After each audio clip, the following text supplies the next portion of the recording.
그 사람이 등장하는 순간 그 모임은 파토나요. 어느 순간 남들이 기분 나쁜 얘기를 폭탄처럼 다 퍼뜨리고 가요. 넌 오늘 피부가 왜 그러냐? 너 여행 갔다 왔니? 어디 갔니? 일본? 다 일본만 가더라. 너 입시는 어떻게 됐니? 서울대 들어갔어? 그러면은 맨날 의대 들어간다더니 결국 의대 못 갔구나? 정신건강의학과 전문의 최명기입니다. 하와이 대저택 구독자분들을 또다시 뵙게 되어서 진짜 반갑습니다. 인간관계에 오는 스트레스를 많은 분들이 대처하는 법을 보다가 보면은 각자의 유형이 있어요. 첫 번째 유형은 싸우는 거예요. 싸워서 해결을 해요. 싸워서 내가 이기잖아요. 그러면 굉장히 기분이 좋아요. 이겼으니까. 그리고 내가 싸워서 이겼으니까 상대방은 내가 싫어하는 짓도 못하고 내가 하자는 대로 해야 돼요. 그래서 싸워서 어떻게든지 이기는 거 많은 분들이 선택하게 돼요. 사실은 그분들은 별로 고민하지 않아요. 싸우면 되니까, 이기면 되니까. 이길 때까지 싸워요, 그분들은. 그러나 이제 그분들은 보통은 고민하지 않는데 그분들은 나중에 대가를 치르는 고민이 있지요. 싸워서 이겼고 잘못한 게 없다고 생각했는데 회사에서 노동청에 고발이 들어가고 회사에서 너 때문에 조사도 받았으니까 하면서 힘든 얘기하게 되고 결국은 자의반 타의반으로 싸우고 회사를 그만두게 된다. 대가를 치르게 되는 나쁜 점이 있지요. 또 대가를 치르게 되는 것은 가정에서예요. 싸워서 내가 이겼어요. 그러나 다 나를 미워해요. 보통 부부끼리 싸웠을 때 내가 미워하는 상대랑 싸워서 이기고 상대방이 나를 미워하는 거는 다들 별로 신경 쓰지 않아요. 별로. 그러나 문제는 내가 싸워서 내 배우자를 이길 때마다 내 자식이 나를 미워하거든요. 그러면 이제 나중에 자식이 나를 미워하게 되는데 아무리 자식한테 잘해줘도 그 자식의 마음은 나한테 좋아지지가 않아요. 나한테 그러지 말고 엄마한테 먼저 잘하세요. 아빠한테 먼저 잘하세요가 되는 거지요. 그렇기 때문에 싸움은 굉장히 좋은 방법이지만 그런 대가를 치르게 돼요. 싸움의 반대쪽은 뭐가 있느냐? 무조건 피하기예요. 무조건. 그러니까 직장에서 문제가 생겼어요. 인간관계에 스트레스가 있어요. 그러면 그만두는 거예요. 그만두고 딴 직장 가고, 그만두고 딴 직장 가고, 그만두고 딴 직장 가고 대가를 치르게 되지요. 결혼을 했는데 문제가 계속 쌓여요. 그럼 이혼하지요. 이혼하고 재혼하고, 이혼하고 재혼하고, 이혼하고 재혼하고 이제 문제가 있게 되지요. 그래서 극단적인 양쪽은 무조건 피한다와 무조건 싸운다가 있는 거예요. 그래서 대부분의 분들은 아주 현명하게 살아요. 우리는 싸웠다 피했다, 싸웠다 피했다, 싸웠다 피했다. 싸우다가 너무 심하게 싸워서 완전히 끝장이 날 것 같으면 꾹 참았다. 그러다가 참아서 괴로우면 싸웠다. 싸웠다 피했다. 이렇게 하지요. 그러면서 우리는 생각하게 돼요. 이 싸웠다 피했다가 아닌 더 좋은 방법이 있을까 하고 고민하게 돼요. 더 좋은 방법을 엄청나게 많은 분들이 얘기하세요. 그러나 막상 나한테는 다 안 돼요. 그 더 좋은 방법을 그거를 얘기하시는 분들도요. 자기 집에서 자기 배우자하고는 잘 안 돼요. 그래서 우리는 싸웠다 피했다를 반복하게 되는 거예요. 그러나 반대로 극단적인 생각에 사로잡히는 거는 맞지 않아요. 무슨 뜻인가 하면은 사람들은 제일 인간관계에 문제가 생기는 경우는 여러분 고위공직자가 있다고 가정하는 거예요. 고위공직자에 고위공직자가 있겠지요. 근데 그 5급 공무원을 갖다 3급 공무원이 갈고 써요 매일. 그러면 여러분 그 3급 공무원과 5급 공무원 사이에 결국은 인간관계 스트레스가 발생한 거예요. 그런데 5급 공무원이 가끔 우리 뉴스를 보다 보면요 자살하셨다라는 내용이 나와요. 사람들은 이해가 안 된다 그래요. 나오면 월급도 더 많이 받을 테고 갈 데가 널렸는데 왜 그 5급 공무원이 보내 자살을 하지? 생각하는 거예요. 그거는 그 5급 공무원분이 옆에서는 그만두면 내가 눈에 보이는데 그만둘 수 없다라고 스스로 자신이 생각하게 되는 거예요. 그만둘 수 없고 그 다음날 저 사람을 또 보면 또 괴로울 테니까 그것만 생각해도 가슴이 떨리고 숨이 막히고 온몸이 저리며 토할 것 같고 머리가 빙빙 돌다가 공황발작이 발생한다. 그러다가 보면 너무너무 괴로워서 이거밖에 없어 하고 딱 선택하게 되는 거예요. 그렇기 때문에 우리는 싸워야 되는데 싸우면서는 안 돼라는 당위도 맞지 않는 거예요. 그래서 만약에 인간관계 스트레스로 인해서 내가 마냥 참고 있어요. 참고 있다가 보니까 진짜 죽고 싶을 정도로 괴로워요. 그러면 그때는 싸우거나 그만두거나 둘 중에 하나를 해야 돼요. 싸우거나 그만두거나 싸우거나 피하거나. 그런데 인간의 마지막 최종적인 엄청난 불행은 어디에서 생기냐 하면은 그 사람한테 그만둬 그러면은 이만큼 그만둘 수 없는 핑계가 나와요. 이유가 한번 싸워봐 그럼 싸울 수 없는 이렇게 나와요. 그러다가 보면은 거기에 사로잡히게 되는 거예요. 근데 이 세상에는 그만둬서 안 되는 일이란 없어요. 피해서 안 되는 상황이란 건 존재하지 않아요. 일단 그냥 무조건 피하면 돼요. 그리고 상대방을 주먹다짐을 하고 막 폭력을 행사하는 게 아니라 그러면, 진짜 우리가 모욕죄에 해당될 정도로 모욕하는 게 아니라 그러면요, 이 세상에는 또 덤벼서 안 될 사람도 없어요. 그러니까 인간관계 스트레스에서 가장 중요한 점은 무조건 참아야 돼. 부글부글 되는데도 무조건 참아야 돼라는 거기에 사로잡히면 안 돼요. 그런데 인간관계 스트레스가 과하게 되잖아요. 많은 분들이 우울증에 빠지게 돼요. 근데 우울증에 빠지게 되면은 기진맥진해서 아무 능력이 없어지게 돼요. 그러면은 직진만 하게 돼요. 어딘가를 그만둔다는 것도 엄청 힘들거든요. 사표내야죠. 가족들한테 얘기해야죠. 부모님한테 그만뒀다고 얘기해야죠. 당장 다음 달에 돈도 없게 돼요. 그렇기 때문에 엄청나게 많은 거를 생각하고 준비해야 돼요. 그거를 할 힘이 없어요. 그러니까 계속 다니는 거예요. 계속 만나고 계속 생활하는 거예요. 그만두는 것도 힘든 거지요. 그러나 우리는 항상 뭐든지 인간관계 스트레스가 너무 벅찰 때는 그만둘 수도 있고 폭발할 수도 있고 그런 거예요.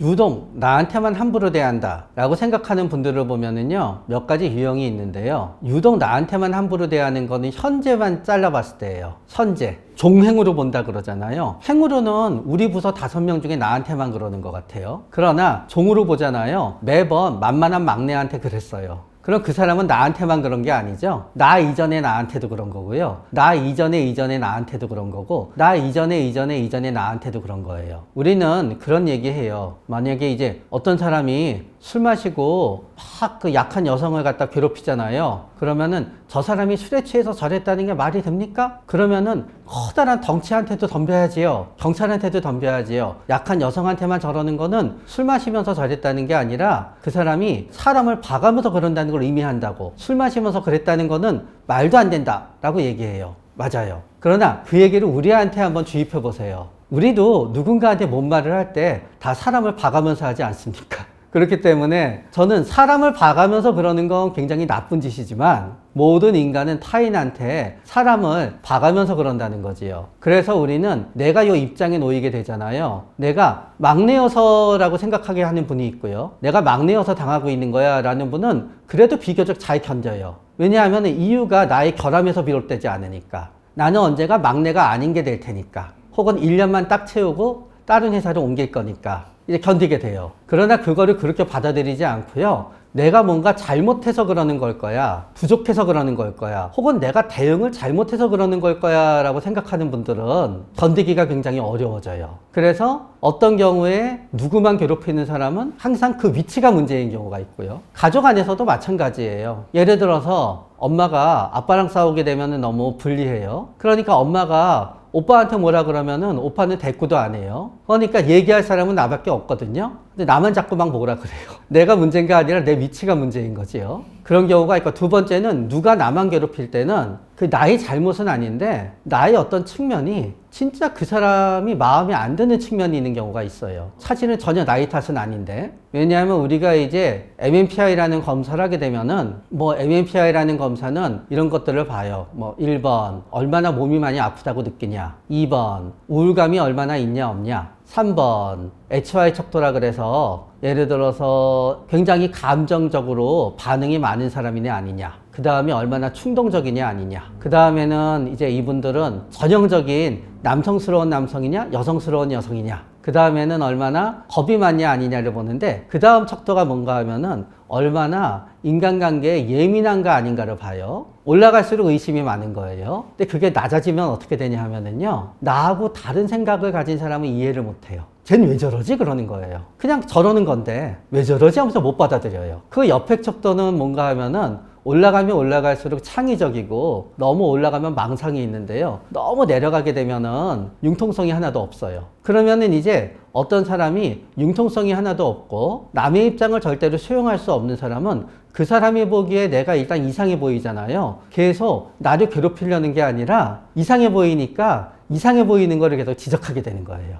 그래서 첫 번째 유형에 해당되는 경우, 내가 내 위치여서 나를 괴롭힌다고 하는 경우에는 이제 몇 가지 대처 방법이 있어요. 상황이 있어요. 첫 번째, 나는 어찌되었든지 간에 내가 죽을 정도로 괴롭지만 않으면은 나는 이 직장을 계속 다녔으면 좋겠어. 그러면 미안하지만 참는 수밖에 없어요. 남들은 얘기해요. 대처하고 적당히 화를 내라 그러잖아요. 적당히 화를 내면 지금도 나를 안 그래도 괴롭히는 사람인데요. 적당히 화를 내면은 상대방은 엄청 화를 내게 되는 거고요. 나는 더 심한 굴욕감을 느끼든가 더 화를 내게 되면 난 회사에 나올 수 없게 되든가 두 개밖에 방법이 없는데요. 뭐. 그냥 내가 현재 내 처한 위치 때문에 그러는 거고 내가 초입이어서 그냥 나를 갈구는 거야. 이 직장은 못 그만두겠어. 그럼 참는 수밖에 없지요. 참는 수밖에 없지만 작전을 잘 짜서 가급적 그 사람이 들어오면은 화장실 가서 한 30분 있다가 나오고 그 사람이 나가면 또 들어가고 같이 밥 먹으러 갈 때는 슬쩍 배 아프다고 빠지고 어쩌다가도 그 사람이랑 접점을 갖다 이루지 않는 수밖에 없지요. 그런데 그 사람이 도저히 나를 이해하지 못해서 그러는 것 같은데 굉장히 착한 사람이다. 그러면 그때는 당신이 이렇게 나 이상하게 보는 게 잘못이야 라고 접근하는 게 아니라요. 굉장히 내가 힘들다는 걸 얘기하면서 접근하는 거예요. 또 이거보다 더 사실 나은 방법이 하나 있어요. 현명하고 지혜롭게 대처할 수 있는 방법인데요. 그거는 내가 아니라 동지를 규합하는 거예요. 예를 들어서 내가 뭐가 아니에요 하면 저 사람은 더 난리칠 것 같아요. 그럴 때는 다른 직원 직급에 있는 사람들이랑 빨리 친해져야 돼요. 근데 그 사람이 나를 대변하게 해야 돼요. 왜 막내한테 저러세요? 그러지 마세요. 그러면 그 사람이 못 그러기도 하고요. 그 사람이 그러더라도 내가 왠지 덜 괴로워요. 동병상련이니까. 마찬가지예요. 아까 나를 이상하게 보고 괴롭힐 때도 빨리 다른 사람들을 규합해야 돼요. 빨리 친하게 지내야 돼요. 너무 세속적이지만 선물도 좀 주고요. 그럼 그 사람들이 자꾸 이 사람한테 얘기해요. 왜 이렇게 세대 차이가 나는 거예요. 요새 애들은 다 얘 같아요. 얘는 그 중에도 진짜 괜찮은 애예요. 자꾸 이상하다고 보지 마세요. 혼자서 해결하려고 하지 말고 단 한 사람이더라도 나를 같이 대변해 줄 사람이 있어야 돼요. 그러나 이 사람이랑 나랑 1대1로 진짜 일을 할 수밖에 없고 1대1로 봐야만 된다. 그럴 때는 역시 진짜 죄송하지만 참거나 그만두거나가 있고요. 그러나 한번 또 그만둔다고 생각하게 되시잖아요. 어차피 다시 볼 일이 없어요. 그리고 어차피 이렇게 꼴을 보니까 나 실업급여 타게 해줄 것 같지도 않아요. 그러면 그때는요. 한번 왕창 받고 나와도 돼요. 그러나 때리면 안 되고요. 욕하면 안 되고 물 같은 거 부으면 안 돼요. 만나기만 하면 기분 나쁜 사람인데 어떻게 대해야 되느냐? 그럴 때는 왜 기분 나쁜데도 계속 내가 만나냐를 생각해 봐야 돼요. 기분 나쁘면 안 만나면 되는 건데 기분 나쁜데 계속 만나니까 그게 문제거든요. 그 원인에 따라서 우리의 대처는 달라지게 돼요. 기분 나쁜데 계속 누군가를 만나게 될 때는요. 가장 제가 보니까 흔한 이유가요. 무서워서예요. 안 만나면 뭐라고 할까 무서우니까 계속 만나게 돼요. 부부 사이도 마찬가지인 거예요. 좀 험악한 비유를 들어서 죄송하지만 우리 엄마, 아빠한테 20년 동안 맨날 욕먹고 진짜 쌍욕을 듣고 술 먹으면은 폭력도 행사하고 근데 엄마는 아빠하고 20년이나 살고 있어요. 생각해요. 자식은 왜 저러나 왜 그러냐 하면은요 맨날 그렇게 쌍욕을 먹고 맞잖아요. 정신이 없어요. 생각할 겨를이 없어요. 그리고 헤어지자 그러는 말하면은 더 세게 무서워요. 그리고 막상 헤어지자고 하잖아요. 더 난리쳐요. 그렇다고 달아나자고 하니 쫓아와서 찾아낼까봐 겁이 나요. 또 달아나자고 하니 애들 괴롭힐까봐 무서워요. 또 무서워서 참는 거예요. 그래서 우리는 난 사실 얘가 연락 와도 얘 별로 만나기 싫어요. 안 만난다고 하면은 집요하게 어떻게 할지 너무너무 걱정이 돼요. 그러면 안 만나다고 못하니까 계속 만나요. 이런 경우는 어디서 발생하느냐. 헤어지기 싶은 연인을 억지로 만나는 경우가 다 이런 경우예요. 난 이미 마음 떠났어요. 헤어지고 싶어요. 그러나 헤어지자고 하려니 무서워요. 뭔 짓을 할지 몰라서. 그래서 계속 만나는 거예요. 이렇게 심한 건 아니지만 친구들 사이도 마찬가지예요. 얘 만나면 기분 나빠요. 그러나 안 만나주면 난리가 나요. 그러느니 한번 만나주는 게 나아요. 그래서 이제 첫 번째는 무서워서 계속 만나는 경우가 있어요. 무서워서. 그렇기 때문에 계속 무서워서 만나게 되는 건요. 결국은 어떤 건가 하면은 일종의 협박받는 상태에 놓이게 된 거예요. 결국 뭐냐? 현재의 괴로움과 미래의 괴로움 사이에서 선택하게 되는 거예요. 뭐냐 하면은 내가 만나기 싫지만 억지로 만나잖아요. 일단 나는 괴로움은 피하게 돼요. 그 다음 괴로움이 있게 되는 거지요. 그러다가 보면은 마냥 못 빠져나오는 거예요. 그런데 이 경우에는 또 결국은 걱정하지 않아도 되는 거예요. 어느 순간 내 마음은 얘를 도저히 만나기 싫어하는 마음이 견디지 못할 만큼 쌓이게 되잖아요. 그때는 폭발해서 안 만나게 되건 그때는 진짜 지쳐서 안 만나게 되건 둘 중에 하나가 돼요. 그래서 해결이 돼요. 언젠가는. 그러나 옆에서는 계속 너 그렇게 싫어하면서 계속 만나느니 빨리 안 만나겠다고 얘기해라고 옆에서는 나를 바보 같다고 하지만요. 사실은 누구나 다 그 상황에 놓이게 되면은요. 칼 자르듯이 못 자르게 되는 게 인간의 마음이에요. 그래서 귀찮아질까 봐 계속 만나는 경우. 두 번째는요. 인간적으로 얘는 싫어요. 인간적으로. 근데 내 주위에 뭐를 하려면 꼭 얘를 만나야 돼요. 무슨 뜻인가 하면은 난 되게 탁구 치는 거 좋아해요. 근데 내 주위에 탁구 치는 사람이 없어요. 만나면 기분 나쁜데 탁구를 얘랑 쳐야 돼요. 치고 나면 기분 나빠져요. 탁구 칠 사람이 이 사람밖에 없어요. 그건 또 만나요. 어른들은 이게 골프 모임에서 많이 나타나요. 그래서 뭔가를 해야 되는데 그거를 할 사람은 이 사람밖에 없어요. 그러면 그때는 그거를 할 다른 사람을 만들어내거나 아니면 내가 그거를 중단하거나 둘 중에 하나밖에 없어요. 또 다른 경우는요. 내가 기분 나쁜데도 왜 계속 만나냐? 만날 사람이 아무도 없어요. 만날 사람이 없는 경우는 두 경우에 생기게 돼요. 첫 번째는 내가 내 잘못이 하나도 없는 경우예요. 처음에 외국에 나가서 살게 됐어요. 아는 사람이 A밖에 없어요. 그 나라 말도 잘 못해요. 지리도 몰라요. A 엄청 잘난 체하고 뻐득여요. 그러나 나는 그냥 A의 빌부터 살아야지 어떡하겠어요. 그런데 나는 원래 되게 외향적인 사람이에요. 원래 내향적인 사람들은요, 혼자 있으면 제일 행복해요. 남들이 보기에는 외로워 보이지만요, 난 진짜 하나도 외롭지 않거든요. 근데 외향적인데 아무도 안 만나줄 때가 문제가 생기는 거예요. 누구라도 만나야 되거든요. 그런데 외향적이면 긍정적일 것 같지요. 외향적이면은 적극적일 것 같지요. 아니에요. 외향적이었는데 소극적인 사람도 있어요. 같이 있는 건 좋은데 별말 안 하고 있다가 남들 하자는 대로 하고 자기가 결정해서 하는 건 하나도 없는 사람이 있어요. 외향적인데 소극적이에요. 내향적인데 적극적인 사람도 있어요. 언제 이걸 다 했어? 이런 사람들이 있어요. 꼭 혼자 여행 가는데 혼자서 어디 가냐면 아프리카 같은 데 가요. 내향적인데 적극적인 거지요. 근데 이런 사람이 있어요. 외향적, 적극적, 부정적. 그 사람이 등장하는 순간 그 모임은 파토나요. 어느 순간 남들이 기분 나쁜 얘기를 폭탄처럼 다 퍼뜨리고 가요. 넌 오늘 피부가 왜 그러냐? 너 여행 갔다 왔니? 어디 갔니? 일본? 다 일본만 가더라? 너 입시는 어떻게 됐니? 서울대 들어갔어? 그러면은 맨날 의대 들어간다더니 결국 의대 못 갔구나? 자, 이런 사람이 있어요. 외향적? 적극적? 부정적이에요. 그럼 결론은 어떻게 되느냐? 아무도 안 만나줘요. 외향적, 적극적, 부정적인 사람은 결국 만날 사람이 누구냐? 아무도 안 만나주는 외향적, 적극적, 부정적끼리 만나게 되는 거예요. 그러다 보니까 서로 기분 나빠요. 근데 만날 사람이 없어요. 이럴 때는 내가 나를 찬찬히 바라보고요. 외향적인 거는 그냥 두시고요. 적극적인 건 두시고요. 부정적인 거를 긍정적으로 바꿀 생각을 하지 마시고요. 그냥 아무것도 말을 안 하면 돼요. 가급적 말하지 마세요. 그냥 내가 남들한테 좋은 말을 해야지 생각하면 안 되고요. 나는 말하면 폭탄이야. 그냥 웃고 네가 맞아 하고 말하고 싶어지고 기분 나빠질 때면 빨리 화장실 가거나 밖에 한번 나갔다 들어오면 돼요. 또 다른 유형은 이런 게 있지요.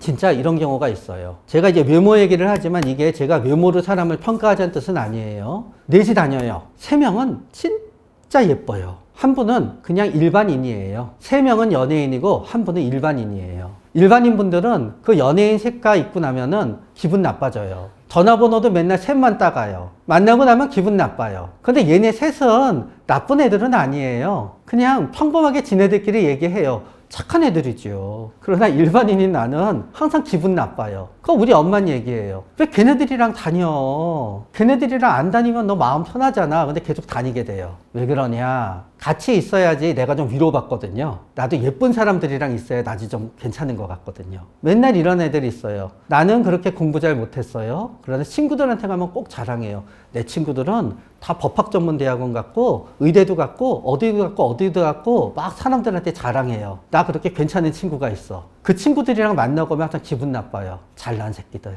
그러나 나는 그래도 걔네들이랑 급으로 섞여져 있다는 게 내가 그래도 좀 살아갈 수 있게 하는 거예요. 이때는 기분 나쁘지만 당분간 섞여 있는 수밖에 없어요. 그러다가 보면 어느 순간 그냥 내가 나 자신이 괜찮다는 생각이 들든 내가 현재 굉장히 중요한 게 나중에 중요하지 않게 되든 하게 되면서 멀어져요. 그래서 내가 누군가랑 기분 나쁜데 계속 그 사람을 대하고 있을 때는 그 사람을 대하는 현명한 방법을 선택하는 게 아니라요. 내가 왜 기분 나쁜데 계속 얘를 보고 있을까를 한번 생각해 봐야 되는 거예요. 그래서 그 문제를 해결하면 되는 거예요. 그러면 나는 그 사람을 안 볼 수 있게 되는 거예요.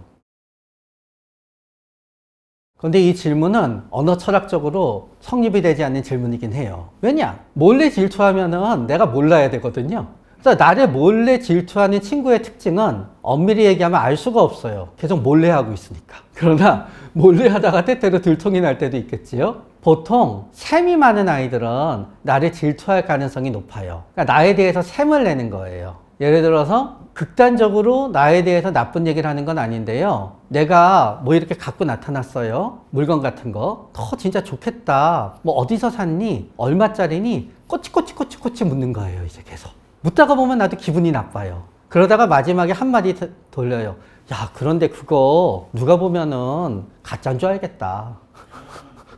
이런 식으로 굉장히 나를 갖다 부러워하고 셈을 내는 건데 결국은 살짝 깎아내려요. 이제 그러나 그거를 제외하면 나랑 굉장히 괜찮은 거예요. 보통 나를 질투했다는 거를 알게 되는 거는 또 나하고 있을 땐 괜찮은데요. 항상 뒤에서 내 뒷담화를 하고 다녀요. 항상 내 얘기를 하고 다녀요. 그래서 사실 나를 몰래 질투하는 친구들의 가장 흔한 거는 결국은 그 질투심을 갖다 나한테는 얘기하지 않고 남들한테는 얘기해요. 걔 그랬대더라, 걔 저랬대더라. 그러면서 결국 그 소문이 나한테 들어오게 되면은 나는 걔가 질투하고 있다는 걸 알지요. 질투라고 하기 위해서는 두 가지의 감정이 합쳐져야 돼요. 하나는 부러움이에요. 또 하나는 분노예요. 그냥 부러워하기만 하면 질투가 아니에요. 너 참 좋겠다 이러면 질투가 아니에요. 부러워하기만 하면은 질투로 가지 않아요. 그런데 부러워하다가 왜 질투로 가게 되잖아요. 그러면은 질투의 마음은 이게 있어요. 사실은 나도 그게 돼야 되는데. 어떤 사람이 승진을 했어요. 근데 내 생각이 드는 거예요. 원래 내가 승진해야 되는데 왜 제가 승진해? 근데 질투가 되는 거예요.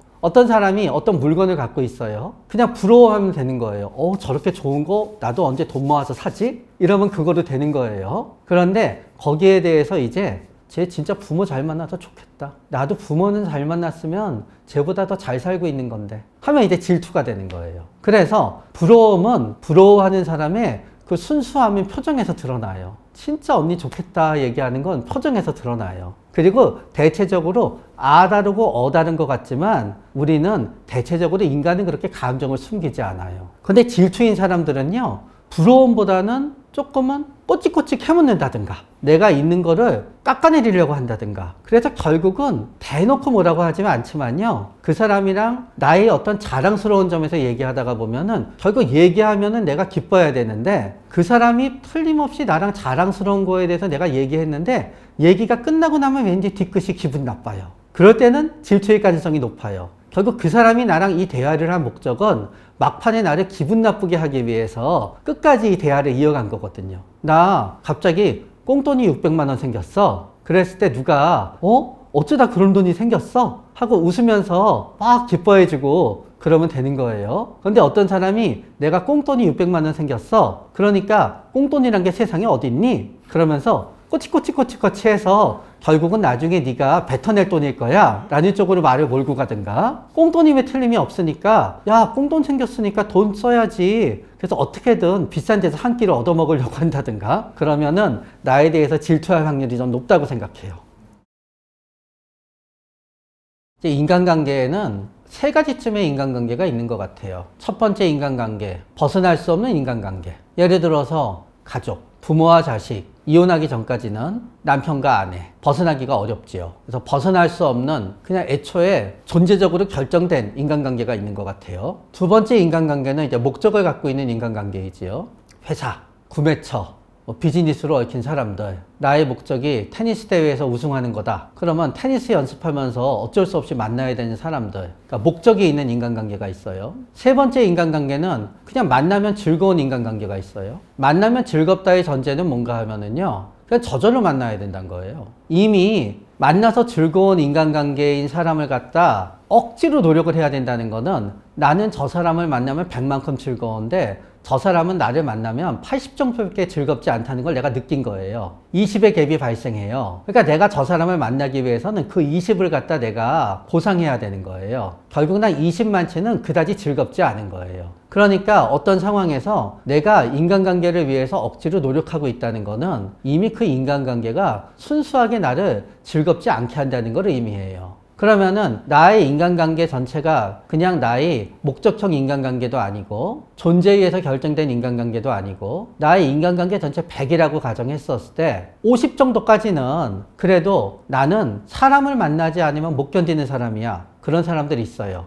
이제 우리가 내향성, 외향성 검사라는 걸 하거든요. 극단적인 외향적인 사람들은요, 매일매일 5명에서 10명의 사람을 만나야만 돼요. 그래야지 본인은 뭔가 사람 만난 것 같아요. 대신 그 사람들은 어떤 한 사람이랑 굉장히 깊게 사귀지 않아요. 옅어요. 그래서 괜히 그 사람 일주일에 한번 만나서 친해졌다고 생각하고 돈 꺼달라 그러면 상처받아요. 절대로 안 꺼줘요. 근데 저는 그분한테는 계속 그렇게 사시라고 말씀드려요. 오히려 반대로 말씀드려요. 절대로 누군가랑 깊어지지 마세요. 평생 그 정도 관계를 유지하기 위해서 노력하세요. 그러면서 말씀드리지요. 그래서 걷기 운동을 열심히 하세요. 나이가 80 돼서 걷지 못하시는 순간 그 관계는 불가능해지니까요. 그런 분 같은 경우에는 사람을 만나는 게 굉장히 기쁨이니까 자기가 이 임계점이 50이 될 때까지는 저는 인간관계를 위해서 억지로 투자해도 된다고 생각이 돼요. 그러나 이게 내가 그 인간관계를 노력해야 되는 게 60이고 얻는 기쁨이 40이 된다고 했을 때부터는 오히려 나의 인간관계 기쁨을 위해서 너무 투자해야 되는 것들은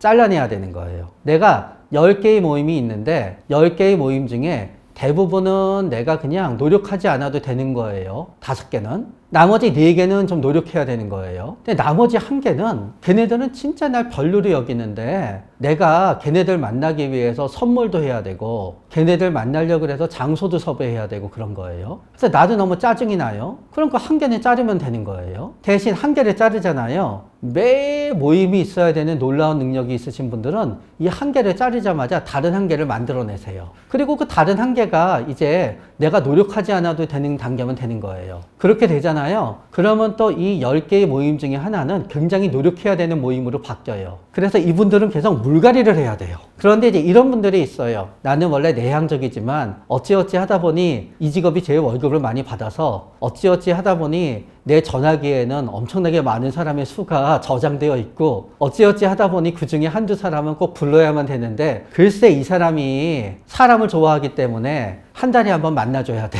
예를 들어서. 그러면은 내가 일하는 동안은 어쩔 수 없이 이런저런 사람을 만나는 게 많았겠지요. 그러나 어차피 내가 아무도 나를 나중에 안 불러주게 됐어요. 그러면 나는 어차피 그 관계가 필요 없겠지요. 그래서 원래 내향적인 사람들은 나이가 들게 되면서 지역 모임도 굉장히 나이가 많이 들다가 보니까 갈 때마다 처음에는 같은 고등학교 동창이라는 거 외에는 점점 이질감이 느껴지고 그러면서 또 요새는 사람들을 만나는 가장 커다란 이유는 심심하니까 만났거든요. 아무리 내향적인 사람도 심심하면 누구 만났어야 됐거든요. 요새는 그게 별로 없어요. 스마트폰이 있거든요. 스마트폰은 사실은 인간의 혼자 있고 싶고자 하는 욕망을 갖다 파고든 거예요. 그래서 연인 둘이 있지만 둘이 있다 그래서 하루 종일 엉기고 싶은 건 아니거든요. 그러면은 둘이서 스마트폰 하면서 카페에서 있지요. 사람들은 왜 저러나 해요? 그거 괜찮은 거예요. 둘이서 영화 가잖아요. 처음에 아주 사랑할 때나 손잡고 영화 보지요. 나중에는 둘이서 손 놓고 영화 봐요. 서로 영화만 보고 있는 거나 앞에 있으면서 스마트폰 하는 거나 똑같은 거예요. 관계는 유지해야 되고 유지하려면 만나긴 해야 되는데 만나서 좀 거리 두고 있는 시간도 필요한 거지요. 그러다가 보니까 나이가 들게 되어서 고등학교 인간관계, 혈연, 지연은 나이가 들수록 점점 옅어져 가요. 그러면서 내가 의무적으로 누구를 만날 필요도 없게 되는 시점이 됐어요. 그러면 그때부터는 나는 이제 저절로 인간관계가 하나하나 저절로 정리가 되지요. 그러나 저는 억지로 정리할 필요는 없다고 생각이 돼요. 오히려 억지로 정리하다가 보면은 너무 정리하는 속도가 빨라지게 되면은 또 심심해. 그러다가 보면은 정리하다가 또 만나면은 정리하기 더 힘들어지게 될 수도 있고요. 그리고 또 억지로 정리하다가 보면 또 반격도 오거든요. 너 왜 그러냐? 너 사람 바뀌었어. 너 강남 이사 가더니 우리 무시하는 거냐? 강남 이사 가더니 너 옛날 우리 동네 살던 사람 안 만나는 거냐? 하면서 이제 반격이 들어올 수도 있으니까 저절로 정리가 되는 것 같고요. 원래 내가 내향적인 사람이다 그러면은 그때는 또 걱정할 필요는 없다고 생각돼요. 지키지 못하는 건요, 계획을 위한 계획을 만들기 때문이에요. 예를 들어서 이런 거예요. 내가 아침에 맨날 회사에 출근하기 위해서는 7시에 일어나야 돼요. 목적이 있지요. 근데 내가 한 3달 놀게 됐어요.